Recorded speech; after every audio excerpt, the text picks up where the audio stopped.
Welcome back to Change Ed. Changed. Every time, every single time. This is a 15-minute or less podcast on all things steels in the state of Pennsylvania. I am your host, Andrew Kuhn, a project consultant from Montgomery County Intermediate Unit, and here with me, Tony Marabito, Staff Development Facilitator, Carbon Lehigh Intermediate Unit. wow, Staff Development Facilitator. Yeah, Woo. don't love the title, to be honest, but it looks official on the business card. Yeah, facilitator sounds like you. I mean, yeah, that's the business end of what you're doing. Good job. So we started this month off with a conversation of what is phenomenon. We're focusing on phenomenon for the month, and this podcast is going to specifically be focused on phenomenon-based learning. So using phenomenon is one thing, but centering your education around this idea of phenomenon is very different, right? So essentially it is, you're going to flip the thinking. So it's about curiosity and investigation and using the science process to learn science in science classes. I wanted to see how many times I could say science in one sentence. Yeah, I noticed that. That was a lot. Yeah. Yeah, I think I counted 3, which is, it could be a fun little game we could play this podcast. See who can say science the most times in one sentence. So I'm curious, Tony, as you think about phenomena-based learning, is there anything that particularly stands out to you? Well, I just think it's an exploration, right? I think having that anchoring phenomenon at the beginning of a lesson to help drive curiosity, I think that's what it's all about. I think having a common experience that the students could have shared in or have some knowledge about then leads to some driving questions about that. So it doesn't have to be too difficult. We don't have to reinvent the wheel here when it comes to our lesson plans. It's just, let's say you're talking about landforms and we start out with Mount Everest and why it moves, right? So that leads us to all the different types of tectonic plate shifting and lava under or magma, and it leads to all those different things. But just by starting your lesson with something that's interesting, that's that hook for the students. Right, and I think that's that flipping the thinking part, right? Like you'll find that in a lot of lessons, phenomenon already exists, but it's at the end of the lesson, right? That's when you get to that fun, it's almost like dessert, right? Like desserts at the end, usually, typically, but a lot of people will say, life's too short. Start with dessert, right? Like start there and then get me in to go further. And that's when you're like, wow, this is like, I'm tasting all the flavors. It's really good. Like it's not finishing and filling. It's like getting me interested and being like, all right, yeah, let's see what else you got. Like, this is a pretty good restaurant. Right? I think you got good stuff here. And so that's kind of the idea that we're going with here. And what else is interesting with this is that I really think that, well, not I think that, but I'm going to say this is where three-dimensional learning comes into play, where okay, you're presenting this phenomena, you're getting them hooked, and then, well, what do we do now that I'm hooked? I don't know what to do with this. And that's where your three-dimensional learning comes into play. It's basically kind of like tying up the phenomena and tying a tight bow around it with your three-dimensional learning ropes, and you got it locked in, and you're like, oh, there it is, right? Because it's not just one thing that's going to tell you what it is. Where in the past, when we came into across phenomena and be like, again, we talked about this last episode, ask a question, get the answer. Now it's like, that's not that simple, right? Like, it's not just because you told me this is the answer. Even if we have a possible answer out there, we're like, how are we going to investigate that? Like, is that really what it is? Or is that just what we've always thought it to be? And I think I'm guilty of this too as a teacher. Like when we introduce a new topic, I wanted to give them vocab words right away, so they had some kind of understanding. And this is kind of like that flip thinking that you were talking about. Like, we're providing this phenomenon, this question, and we're asking kids, what do we notice? What's going on here? And now we're starting this conversation that kids are hopping into, and they're already involved in this this lesson that we're going to learn. And I didn't have to give them the definition of photosynthesis, right? We're kind of discovering it on our own. And I think that leads to actual retention. Sorry, I know I cut you off there, but I was really excited about the photosynthesis. Oh yeah, that was like a mic drop. Yeah. And what I'll say with that is that that's concept before vocabulary, right? And we've had this conversation before. I think it's worth mentioning again that so many things in our society, you have to have the vocabulary terms in order to enter into that conversation. It could be Right. anything. It could be politics. It could be sports. It could be even educationally when you're talking about certain content. And there are times where I've used more words than necessary because I did not have the vocabulary term, but I was able to describe to you what it was I was thinking about. So my intelligence is not based off of being able to grab a vocabulary term, especially if I can still describe it. And that's what we're highlighting here in these steel standards, that I don't have to have the word to know what I'm talking about. It might take me 35 more words than I need, but I can do it. And so allowing the student to process through that and really solidify the understanding, and then saying, how we could say that easier? This word. What? Right? Like, it's like mind blowing. It changes it for you, but you've got it so solid. And now you can link that word to that entire idea, versus the way that it was taught before was, here's the word, memorize the meaning. Here's the word, memorize the meaning. Well, I made meaning out of it way before that word came into, and then it's like, awesome, let's simplify it. Let's make this easier.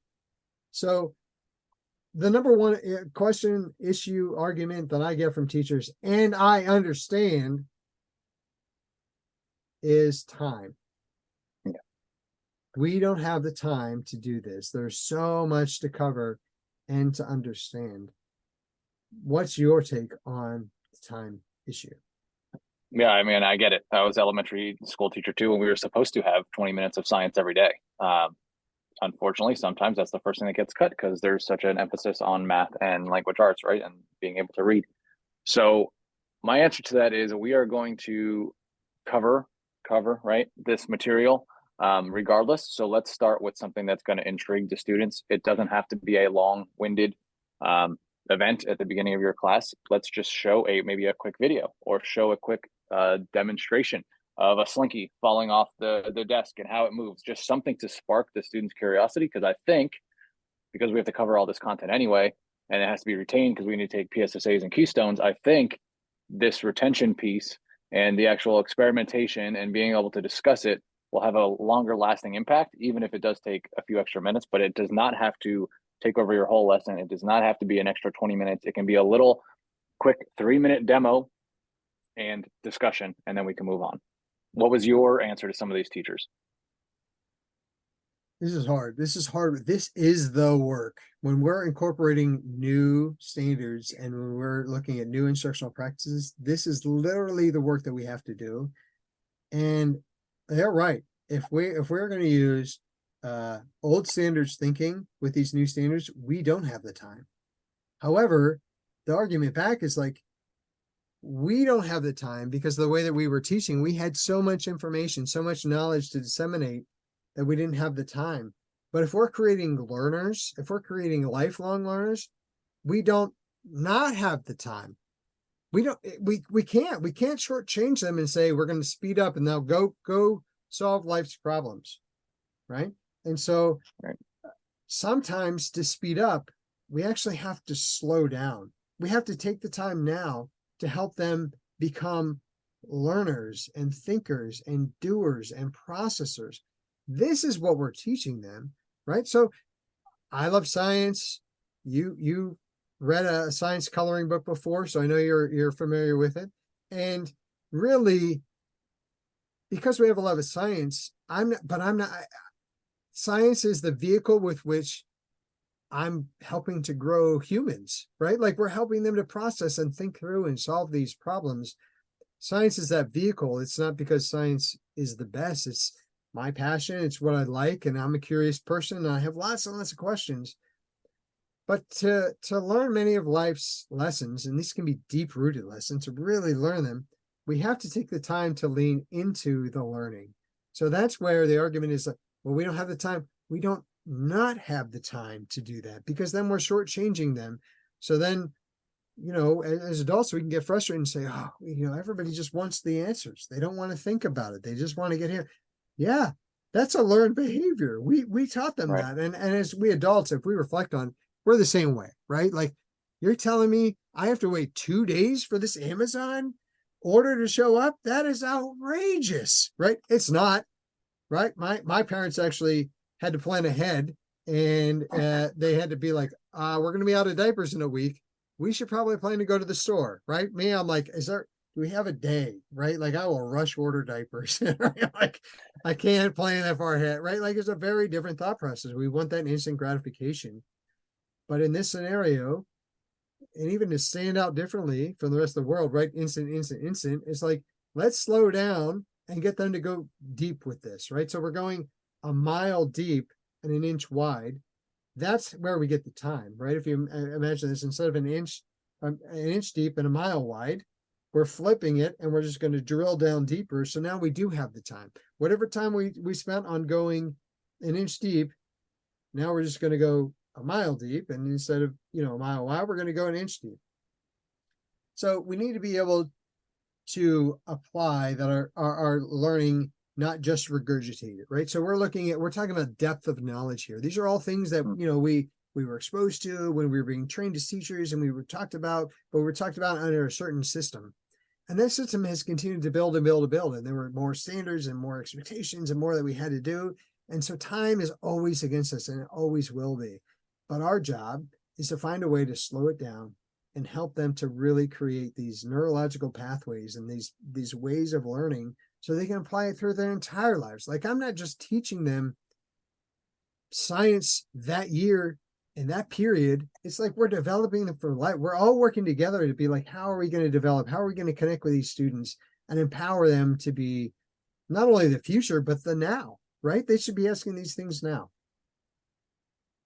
Yeah, and I think that's why STEM has gained so much traction recently, is because a lot of our STEM lessons, it starts with a problem or you're trying to fix something, you're trying to invent something, and I think that piece of teaching kids how to think and not just doing that 8-second like TikTok, here's your answer, let's move on to the next topic kind of teaching, which we're all guilty of because there is a lot to cover.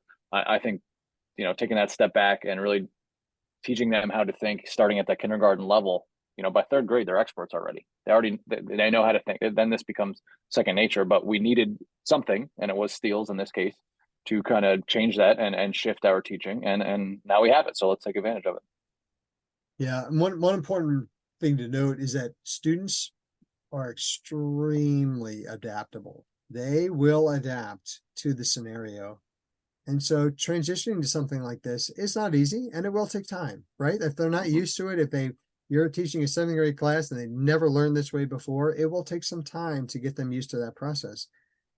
But I'm here to tell you, once you've got them, they're not going to want to go back, right? If they go to an 8th grade teacher that taught the way that they had learned all of their years before, it's going to be hard for that teacher because they're going to resist Absolutely. going back to that. It's very much like with technology, right? Like we've all seen a 3-year-old who can navigate an iPad better than you, Tony, at 93, right? Like it just, That's right. they can work it really well, and they can do those things because they're building those pathways. And quite frankly, as adults, we will have a harder time shifting to this way of thinking than our students will, because we have so much more experience and knowledge, and there's so much more in the way that we have to like kind of work through to really grasp it and understand it. And that won't be the case for our students. They've had a couple of years of learning this way of one way, and we're going to introduce another one, but by all of us working together, we will change this paradigm and quite frankly, essentially explode the future, right? Like we don't know where that way. Imagine this way of thinking when it goes, we look back at COVID. If we had everyone was thinking this way, could we have solved things differently? Could we have answered them differently? Could we have reacted differently? Could it have been shorter, right? Like who knows?